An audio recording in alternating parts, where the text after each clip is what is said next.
Welcome back to our channel, Truth Seekers. Today we have another great lesson for you, and we're going to be talking about eating by your biological design and what that means. We found out it's easier to eat by our biological design if we have support, and this is because most of the world doesn't eat by biological design, and it helps to have a community or a group of like-minded individuals to help you stay on track. So we offer this, so stay around till the end of the video and we'll give you a link into our group. My name's Sean, and here at the Raw Vegan Revival, I'm a juice fast coach, a raw food nutrition coach, and an expert in tattoo health and longevity.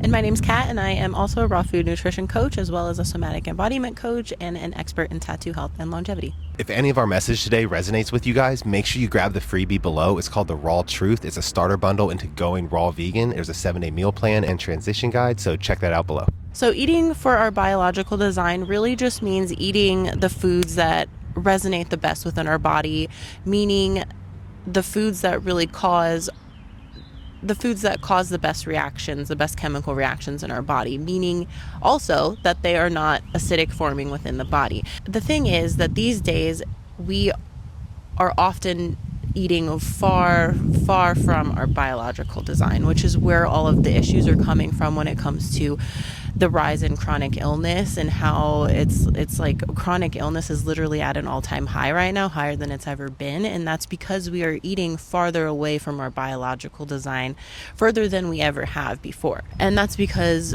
most of the time, most of our foods and most of our meals are comprised of animal products, processed foods, and artificial foods. And of course, the processed foods and artificial foods are not part of our biological design, right? Well, going against what a majority of the population thinks, animal products are not made for our biological design either. And there are so many ways that our bodies tell us this, but yet we just seem to find ways to ignore them every time.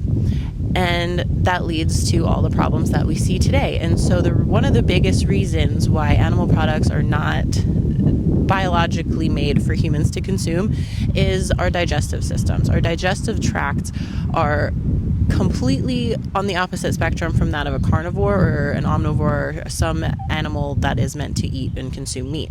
Our digestive tracts are very long. They're extremely long. And that's because the food that we eat is meant to ferment within our gut, and because that fermentation is the catalyst to a bunch of other processes in the body that keeps your body healthy. And so when you put animal products into that long digestive tract, what happens is not fermentation, it's actually putrefaction. And that's when things essentially start to rot inside of you, and they release toxins, basically. They release toxins, and those toxins are then released throughout your entire body and cause inflammation and a lot of other issues. And so in a carnivore, we'll flip the script here, and in the carnivores, their digestive tracts are significantly shorter. They're very much shorter than ours, and that is because they are essentially designed to deal with the putrefaction that happens when consuming animal products that they're meant to eat. Their intestines are built up, and they have the right protective mechanisms within their intestines to protect it from all of that rotting meats. And so it's literally meant for them to rot meat and then pass it out without any toxic overload to the animal. I mean, that's just one of the huge, glaring things that tells us that we are not meant to eat meat. So that's one glaring fact. She's right. The intestinal length of us and carnivores are so different. And that's why we're all getting sick, because the food we're eating isn't our species specific diet food. And that's why when we eat animal products, it just sits in there, because we are not meant to break that down. So it takes a long time and a lot of our body's energy to break down. So that stuff sits in there, and that's when we become ill and create disease inside of our body. So it's all linked to transit time. Transit time is the amount of time it takes for us to eat our food and then pass it as number 2, so if we're eating living raw foods, it's packed with enzymes. Enzymes are key because they're like little bombs that help further break down our food, and eating animal products doesn't have enzymes in it. So we don't have any aid in breaking or digesting that type of product down. And then it sits there and it causes problems. Also, the stomach acid. So a carnivore's stomach acid is about 1 pH. It's way more acidic than us humans. Us humans are 4 or 5. So that's another glaring piece of evidence that shows we're supposed to eat more plant-based, because we don't have the stomach acid to break down living raw flesh or even cooked flesh. I mean, the animals can, and because they're meant to eat this stuff. They rip the flesh right off the bone. They chase down the animal. They use their sharp teeth and claws to like attack and devour this animal. But they're not even like really chewing our food like we do. And we'll get into that later. But the stomach acid is key. We don't have the stomach acid equipped to break down animal products. We do for like whole plant-based fibers and plant foods. So that's pretty much it. Another thing that tells us that we're not meant to eat meat is our teeth and our jaw structure. And really, if you look at herbivores or frugivores or something, their jaws are meant to, they have very different teeth. They have flat, wide teeth, and they look a lot more like ours. And when you go to the carnivore side of things, they have very sharp teeth, and like people like to call these a canine, and they're not. They're not the same like canine as a lion. I mean, come on, you would honestly look ridiculous if you had lion teeth in your mouth. But if you just even look at the pictures of herbivore, frugivore teeth and carnivore teeth, you will clearly see that we are more like the frugivores and the herbivores. And not to mention our jaws move completely different for a different purpose, because we're eating different foods. And so carnivores' jaws, they go just up and down. And herbivore jaws are able to go side to side. Like, I don't think you can see your dog or like a lion going like this. And that's because they don't need to chew and grind their food like that. They just, like Sean said, they just bite it and they swallow it. And then that's just how it is. Their physiology is more streamlined to eat meat, and it's more streamlined to eat quickly and in big chunks. And so in our case, it's like we need to chew up our food, and we need to chew it well in order for it to get digested well.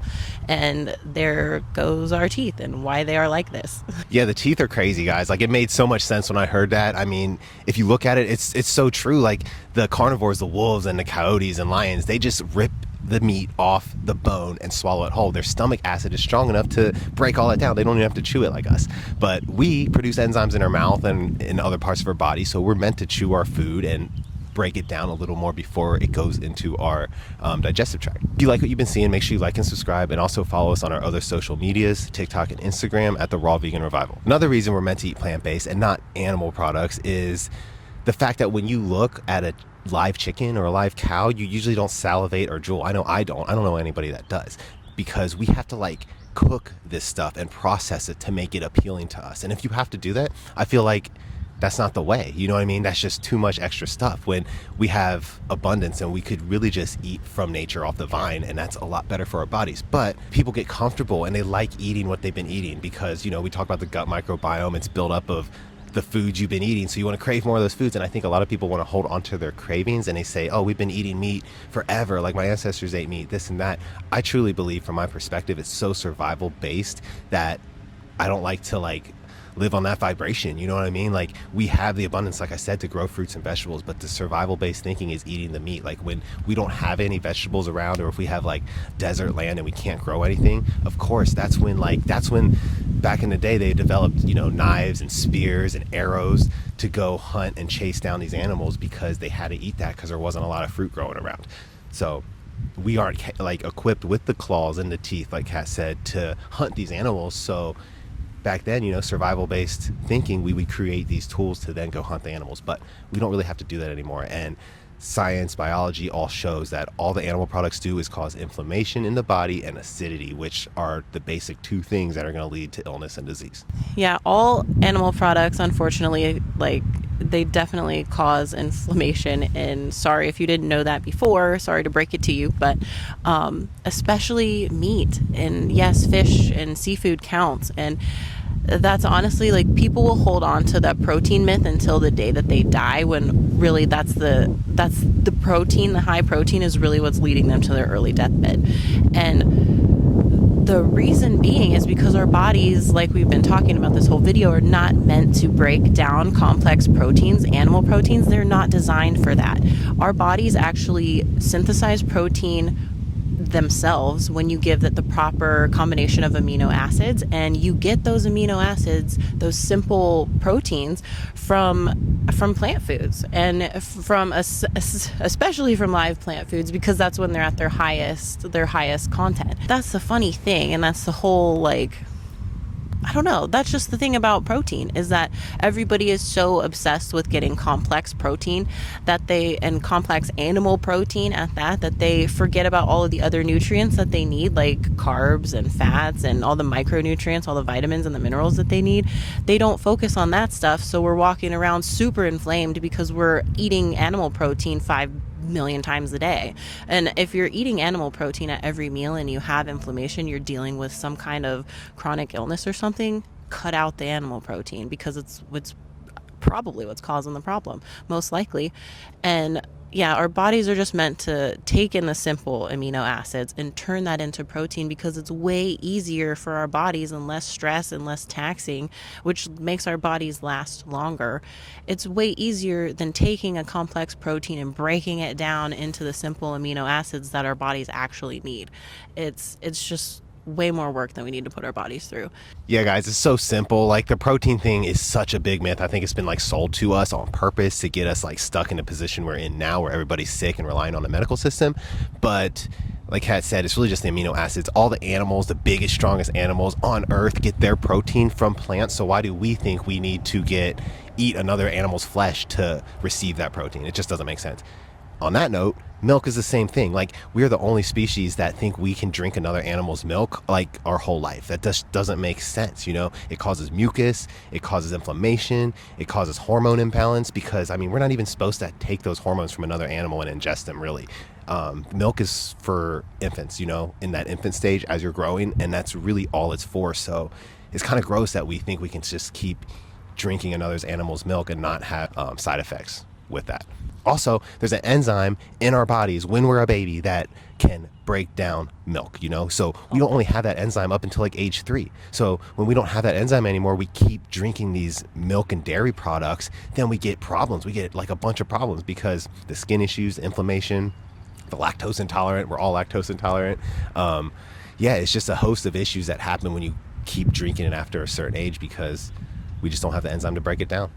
And like I said, enzymes are key. They help us break stuff down, and all plant foods have the enzymes that work well with our bodies to help us break down the food and utilize it and turn it into energy in the most efficient form. Yeah, that enzyme thing is really interesting. The enzyme is called lactase, and honestly, even depending on how much melanin you have and your cultural background, it depends on how, like, the amount of the lactase you still have after you're 3 years old. And honestly, it's like, if you have melanin, you're going to experience more lactose intolerant symptoms than like Caucasians. But essentially, everybody is at some degree lactose intolerant after the age of 3 years old, because that enzyme just is not as prevalent, and that shows you're not supposed to eat it anymore. So saturated fats from animal products are super bad for our body. They're high in omega-6s and 9s, which cause inflammation, and these fats are just terrible because it even causes things like diabetes type 2. People think that's all about sugar. It's really the insulin resistance is because there's too much fat in the system, and it's creating insulin resistance because the insulin can't go into the cell. So it's really the fats we have to watch if you're struggling from almost anything. And that's the thing that people don't quit, and even the doctors don't tell you. You get out of the hospital after surgery or something, and what's on the menu? There's still steak and meatloaf and stuff like that, I'm sure, on the menu. I know New York is pretty much plant-based hospitals. Shout out to New York hospitals. But the saturated animal fats are wreaking havoc on humanity, really. So if we kind of ditch these from our diet, you can see massive changes by just incorporating more anti-inflammatory oils and fats, which we get as raw vegans in the form of omega-3 high fats, which are from like flax seeds and flaxseed oil and chia seed oil and algae oil.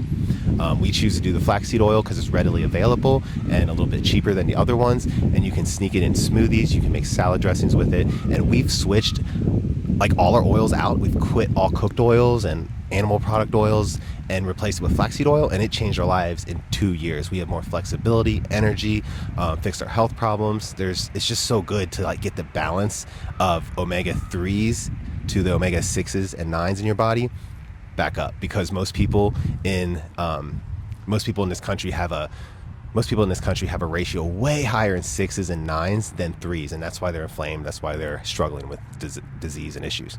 Yeah, the omega-3, 6, and 9 balance is super important. That's honestly why a lot of plant-based people will find themselves feeling the urge to go back to fish, is because they're not getting adequate omega-3s and their other omegas are out of balance. So it's really important. And not to mention, animal fats clog up your lymphatic system and they make it really hard for your body to get rid of toxins, which is super key if you're trying to get rid of any diseases or illnesses. So wrapping up, the raw vegan diet is basically the detox diet. And this is because when you're feeding yourself raw plant-based foods, like 80-90%, you are detoxifying constantly because all those foods are anti-inflammatory, and when you eat anti-inflammatory foods, they're going to help the body's processes and systems work more efficiently. And one of these processes and systems are the lymphatic system, and that's responsible for pushing toxins out of our body. And when we can push toxins out of our body faster, we don't stay sick as long. We don't even experience illness in some cases if you're doing it enough, because we're eating from nature, by nature, what nature intended, or by species specific food, really. And this stuff is also electric and high vibrational. And we've noticed in 2 years ditching the animal products and processed and artificial foods that our vibration has risen. And how do we know this? Is because when you're eating those lower density vibrational foods, they actually lower your consciousness and will hold you in a space of not really evolving. And we've seen so much evolution since we've tapped into like nature and using the raw living foods. Life's been an upward spiral, and we want this for everybody, and we see it possible because we've done it in 2 years. So it's amazing what you can do by just kind of ditching some of the toxic foods and being aware of what's on your plate and what's causing inflammation and acidity and all that. We hope you guys enjoyed this video. This was a fun one for us, and we're going to talk a little about that group if you need more assistance or support in making a change like going raw vegan. Yeah, our group, the Raw Health Collective, is so awesome. It gives everybody the support that they need. We are in there every day, really just trying to give as much as we can and support everybody in there as much as possible. And not to mention the people in there are just supporting each other too. And having a community like that behind you while you're making such a huge shift like this is like a make it or break it situation, because literally 97% of the world eats meat and animal products and processed foods. Yeah, the group helps you stay accountable, guys. Like, it's hard in a world like of opposing forces. The group and community really helps you stay accountable because you can post your food in there. You got inspiration from us and others, and it really keeps you on track until you start feeling those differences. And when you start feeling the differences, it's easy from there, I think, because you just want to keep going. Yeah, you won't want to go back. And not to mention, we have so many different healing protocols, different things that you can do to get your body back on track to where it will heal itself. And not to mention too, we also have meal plans, different meal plans, and we host monthly challenges. There's a lot going on in that group every single day, and we would love to have you a part of it. Yeah, and if you're interested in just like trying this out, grab the Raw Truth with the link for that below too. It's like that transition guide and a meal plan, so you can kind of like try this at your own pace and let us know what you think. So until next time, stay happy, stay healthy, and stay aligned. Peace. Bye.